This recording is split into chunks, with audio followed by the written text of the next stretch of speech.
Ako nga pala si Mopi at ako'y isang kupal na nangangarap mas maging kupal. Kaya ngayon, samahan niyo po kami sa aming biyahe dito sa Montalban. At ayan, nakikita niyo na po, bumabiyahe na po kami sa gilid ng creek. Habang nagtitrip, ganyan ang mga walang magawa. Kaya samahan niyo lang po kami at kinuha na nga ni JJ dyan ng camera. At tinutukan niya ang napakagandang walang view. Pero yun, tuloy lang ang biyahe. Ayan, may kitang-kita niyo naman na medyo malubak. Pero tuloy-tuloy lang. Ayan, wala kang makikitang ibon at wala kang makikitang kahit ano. Dito, pwede ka magtago, magsaang kriminal, nagtatago ka sa batas, sumumpalayo, sumunong tahimik. Gusto mo lang maging kupal, pwede ka sa lugar na to.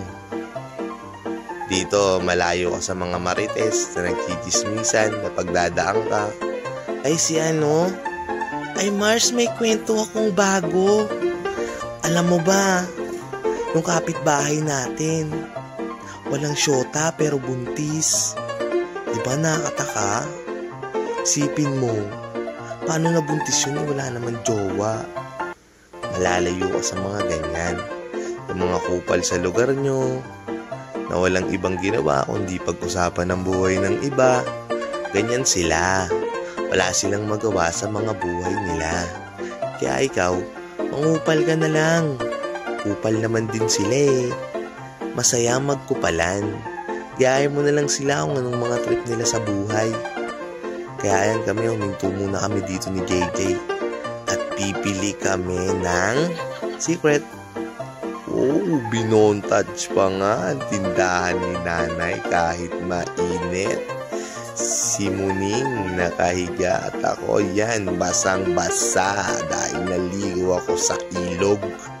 At ngayon, tingin-tingin lang sa gedli-gedli, naghahanap ng maiispatan. Oops! At ayan na nga si Utoy na parang syokoy, patawa-tawa pang kupal. Kupal na kupal no? Di maitatanggi. Nasa mukha kupal talaga, tumatawa pa. At dito, pauwi na nga kami. At ayan, pinaangkas ni kuya sa sako yung asawa niya. Pero ang lupet, at ayan na, nasa likuran ko si Power Ranger JJ at ang iba pang mga kupal. At ayan, kitang-kita nyo naman ang kalsadang maliit na bundok. At ayan, lumilipad na ang aming team. Kung mag-gangsign ka pa dyan ha.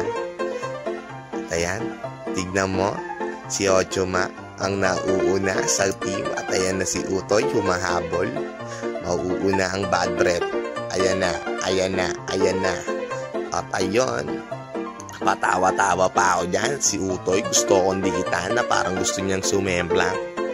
At si JJ, nagwe-wave pa ng ulo. Feel na feel, sitting pretty like a boss. Ang sarap ng buhay. Hayahay. Tingnan nyo, nasa kabundukan kami. Paikot-ikot at nagtitrip at walang magawa sa buhay. Ganyan ang mga taong walang pangarap.